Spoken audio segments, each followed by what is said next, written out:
Alright, volume 2 of my impressions of the Jim Crawford book, Confessions of an Antinatalist. So I went from about page 18 to page, let's see, where are we? Where did we leave off? Page 48. Yeah, it's 30 pages. And it basically comprises his personal story of how he got religion, how he found religion. Doesn't really explain how he unfound it, but it definitely has the finding part in there. When he became, he had his religious period. But they're interesting stories, typical kind of stories of 70s or 80s drug culture, this different kind of things. So it was kind of interesting to me anyway. I sort of lived some of that stuff anyway.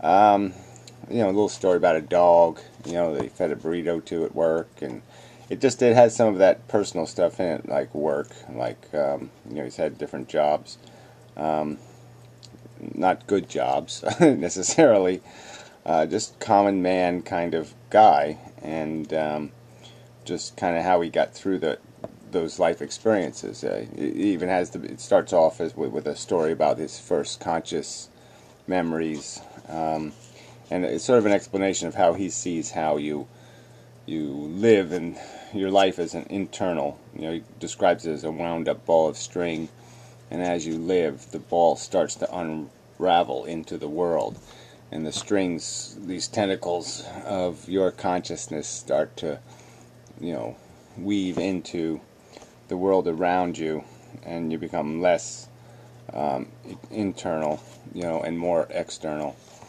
and at least more capable of that, of sensing the world around you, or maybe sensing through the people around you. So I thought it was a good metaphor. A little bit about Schopenhauer, and even a little bit about Adolf Hitler. Just little descriptions about the irony that you could be absolutely evil, useless piece of crap, but you are still a human being. You could still be an artist or a dog lover or some other thing, and those paradoxes are always kind of interesting to contemplate. This thin line between lunatic and genius. So he's sort of, it's very subtle in this part of the book anyway, in terms of making the argument for antinatalism. It's just kind of leading up to it in a sense, by just describing kind of just the plain ineptness of much of our life, and how it does turn on nothing, and how much of it maybe, it doesn't really say that, but how much of it's out of our control. It's like, the smallest story, the little one about the dog, it's always so sympathetic, because you could just imagine, you just even imagining a dog, panicking or being tense or uncomfortable, or it's just a sympathetic circumstance. You just can't help but feel.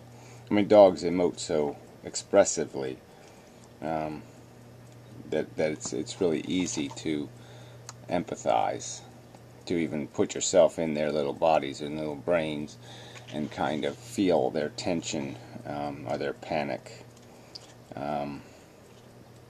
So I thought that was effective in just creating one little isolated story. I mean, one little homeless dog story, and I sort of stall even on that. Even that's almost enough for me to say, no, don't do it.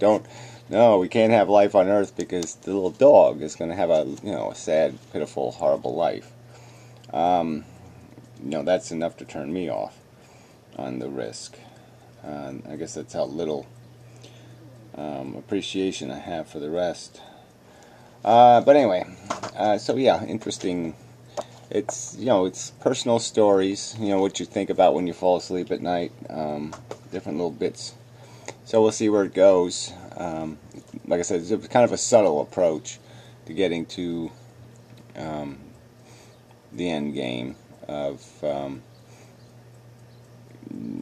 what's this all about?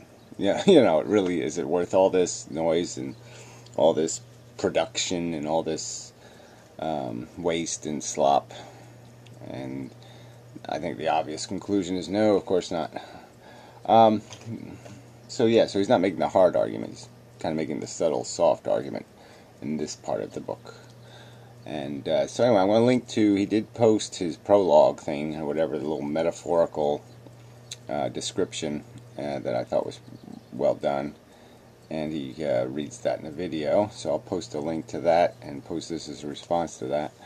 It's good stuff. And yeah, it's so far so good. I'm liking it.